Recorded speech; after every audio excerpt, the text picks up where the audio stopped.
zakhela udumo ngamahlaya akhe amnandi-ke laphana-ke udume ngelika-Pastor Mjosti-ke laphana-ke uphumile ubala-ke ngendaba ey'thinta abantu bokufika ekhala ngokuthi-ke lento imhlukumeze kangakanani-ke njengoba-ke wagcina engayitholi le nhlobo inzuzo ngawo wonke-ke ama-movie-ke noma amaZulu dramas-ke anamahlaya phakathi-ke amnandi-ke ebekade asenzela wona. Uthi-ke kodwa i-profit yalokho akayazi kuze kube inamhla kwalokhu ngenxa yokuthi umsebenzi wakhe-ke ukhala ngokuthi-ke wawudayiswa ngo-R10.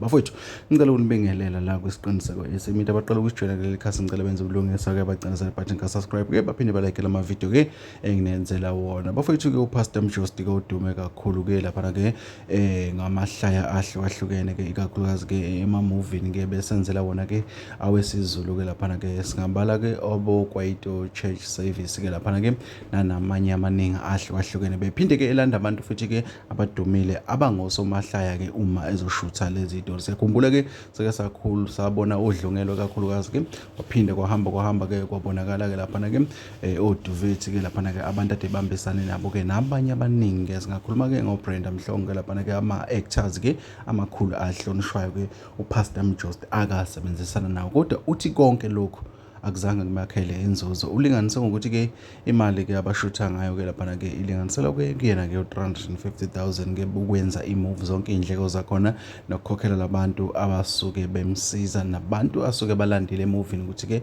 babe khona. Kodwa-ke uthi inzuzo yalokhu-ke akube ngisho nanendebe ilishiye laphana-ke kukhala uPastor Mjosti-ke ethi-ke umsebenzi wakhe-ke ngalezi y'khathi wawudayiswa-ke ngo-R10 uthole emgwaqeni kokuthi noma-ke bafaka amacala-ke babophisa-ke abantu-ke abenza lokhu-ke okungabantu-ke bangaphandle-ke.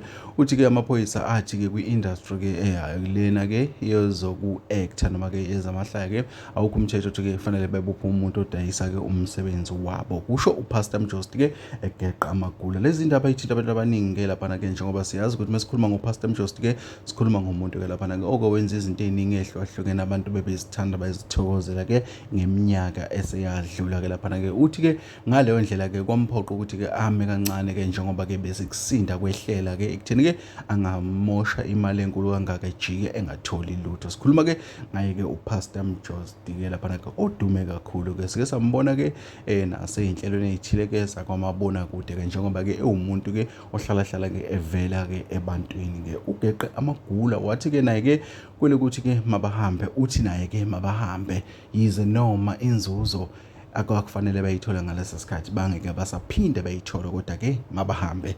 Bafowethu, ilezo kuthini okwakuphawula asidibane kwezinye.